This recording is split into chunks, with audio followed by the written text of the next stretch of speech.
Hello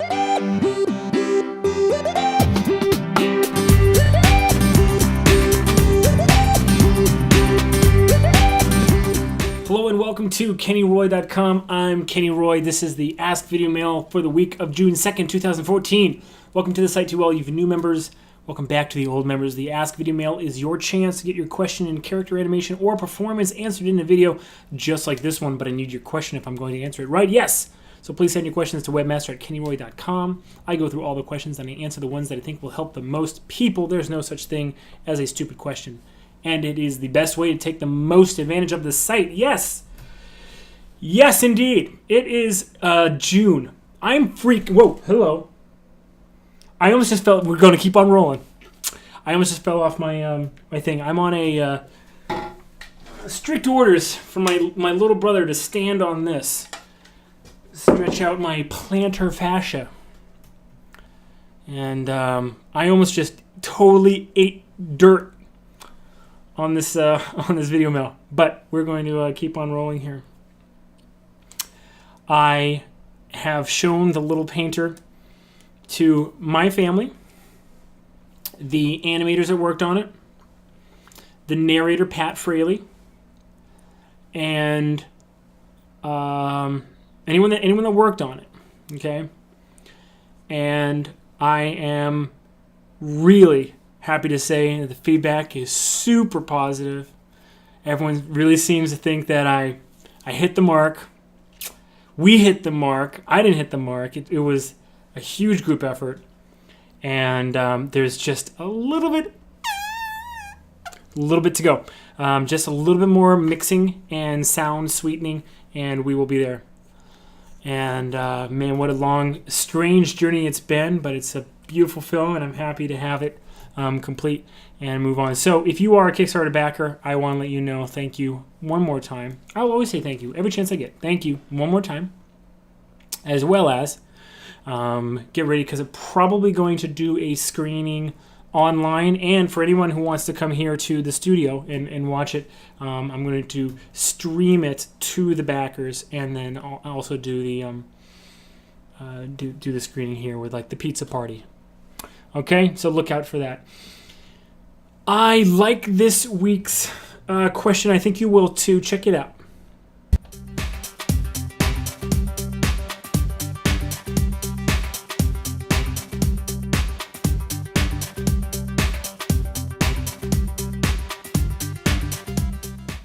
I chose this question mostly because I like the idea of sort of dashing a sort of like a standardized idea that somebody's having. I like to destroy those kinds of ideas, and here's why. Let's say you've got an audio waveform, right? It's like this. It's kind of like a heartbeat almost. What this animator is essentially asking is, when you have the loudest parts, can we assume that the mouth, the lip sync, doesn't need to be a 2 frames off? It can be right on these sounds. Well, I want to propose this. Don't forget that when you do a open mouth shape, especially an open mouth shape that is at the beginning of a sentence. It can be an open mouth shape in the middle of a sentence, but especially at the beginning of a sentence, that open mouth shape should be open. So basically the lip sync, the movement happens long before any sound comes out. So for instance, the H in the word happy. I'm going to say it very, very, very slowly with a lot of space in between each word. And you'll see that my mouth opens, and it's not my mouth that really says the word, it's my body that says the word. I'm going to overemphasize that aspect of this as well. Okay, watch closely. I am happy. Okay, I am and happy. And I and am as well were open mouth shapes, but I emphasized happy. Here's what I'm asking you to look for. When you open your mouth, especially in an open mouth shape, you are preparing the audience to see a emphasis in the body that supports that open mouth shape. And the louder it is, basically where that waveform is going, the louder it is, basically the more support you have to have in the body. So if I just say, I am happy, like that, then you don't have to do much in the body. But the question that was just asked sort of kind of like takes all that away. It sort of ignores the fact that the body really is the support for the lip sync and not the other way around. So if I get increasingly like louder, you can imagine that this performance, let's say the person is like being sarcastic, I am happy, right? Something like that. All of that being missing in the body would kill the performance, right? And it has nothing to do with where the lip sync is timed. It has everything to do with, is the body actually performing and supporting the energy level? And so I'll show you what I mean by that in a second. But I am happy, right? If I did that in slow motion, I, see my mouth is moving, am happy, right? That is so, the lip sync is almost like disconnected from the audio waveform. But what I want to show you is what happens when it's not a matter of the volume, but a matter of the energy, okay?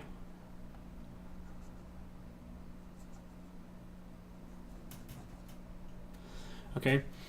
Take a look at your waveform for a, and this is something that I do a lot. Let me show you another thing. See if I have that. Hopefully I have that still. Surf styles. There it is. Okay. So Paul Lissane. I hope he doesn't mind that I show this. Paul Lissane, concept artist for Sony when they were doing. I'm not sure if he's still there. Maybe when they were doing Surf's Up. And here is his sort of gestural strokes that show the surfing styles of all of the characters in the film. Big Z just kind of like lulls back and forth. Lonnie's got a little bit of, kind of interest to her line. The same kind of energy, though, as Big Z, sort of. Tank, like a bullet. Chicken Joe, it's frenetic. It's a little messy, but it doesn't have as much energy as Cody. Look at Cody. He is so all over the place. There's no focus. There's no control. And by the end of the film, he incorporates everything. Okay? He's got the high energy that he has pent up inside him. He's got a little bit of the messiness of Chicken Joe. He's got the power of Tank in some of these power moves, okay? He's got the sort of the grace of Lonnie in a lot of these kind of turns. And then, basically the overall philosophy, you can see a little bit of Big Z in there as well, okay? So he really, really, really grows sort of artistically throughout the film. But I've pointed this out, this drawing that this guy did before, as you could look at this not just as the wake in the water, like the bubbles that the surfer leaves behind. You could look at it really as the energy of their movement, right? You really could. You can kind of like feel the energy, and there's like a turn here and a splash, and then like he just rips through that thing and jumps off and lands and turns and doubles back and flies out. It's gorgeous, right? When you're looking at an audio waveform, you can kind of give yourself a little bit of a hint of the energy that's in there, the way that the character is using their body to support the lip sync. So as loud as it gets, let's get really loud here, right? If and this is a great sort of like exercise to do to get your mind focused more on the energy of the shot than the like raw movement or lip sync. Listen to it and sort of do like a little bit of like a gestural like stroke like that, right? I am happy, right? And that maybe this little like turn right here is where he's inhaling, right? And then it kind of screams out of him, I am happy. So like the energy is actually rising even before this happens, right? But the waveform did give me a little bit of a hint as to what this should look like. But if you're animating this, the last thing you probably should be thinking about is, okay, in this section, probably the lip sync is going to be one, if that, maybe 0 frames offset from the sound I'm hearing.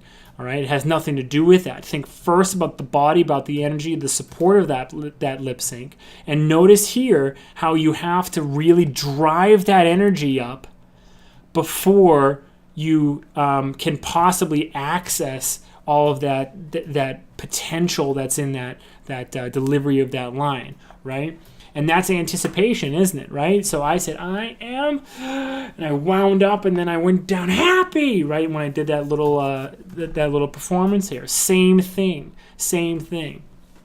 Okay? Lip sync is if of all of the things in animation, I think that have formulas, lip sync only has one formula, and it's an entirely workflow formula. Okay, there are like a lot of other things have formulas. Lip sync has like none, and if it has any, it's just one workflow formula. And for me, that's always do your jaw pass with your hand tucked up underneath here, feeling your jaw, open, close, just get it perfect, just over and over and over, just feel it out, be very honest with yourself, don't put it in there if your hand's not moving.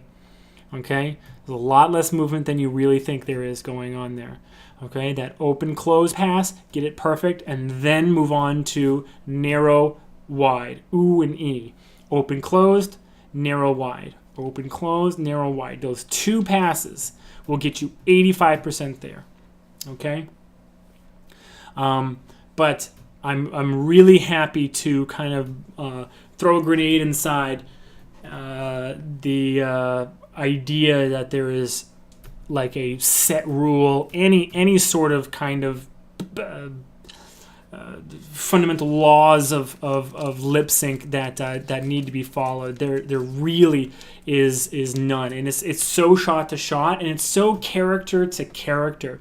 A good example is like on Scooby-Doo, we had a Great Dane to animate, and it was night and day different from Garfield, for instance, and it was night and day with some of the characters on Men in Black, for instance, because his jowls got so in the way of his lip sync that I think that a lot of us ended up taking an approach where we would sort of animate him way ahead of the lip sync, way ahead of the delivery, so that we could set up some of the shapes that we knew would like sort of anchor the audience's eye to the sound that they were hearing, like an ooh shape.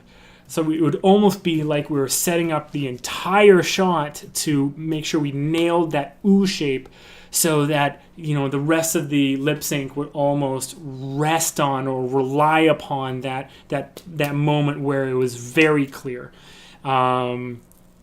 In order to kind of like make the whole performance a little bit better, I would say. Otherwise, if you were trying to make it so that every single word that he was hitting was kind of sticking, or even if you were relying on a rule like 2 frames when it's just normal, and 3 frames when it's like really quiet, and then like right on the sound when it's like really loud or whatever.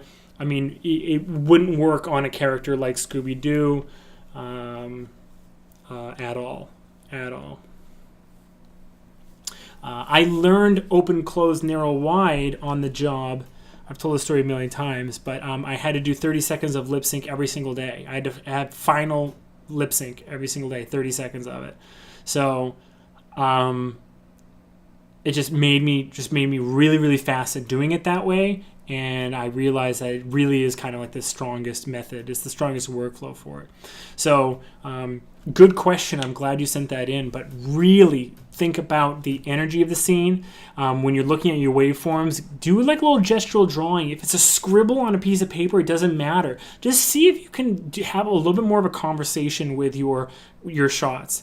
And by that, I mean a little bit more back and forth. Like try something and have that speak to you.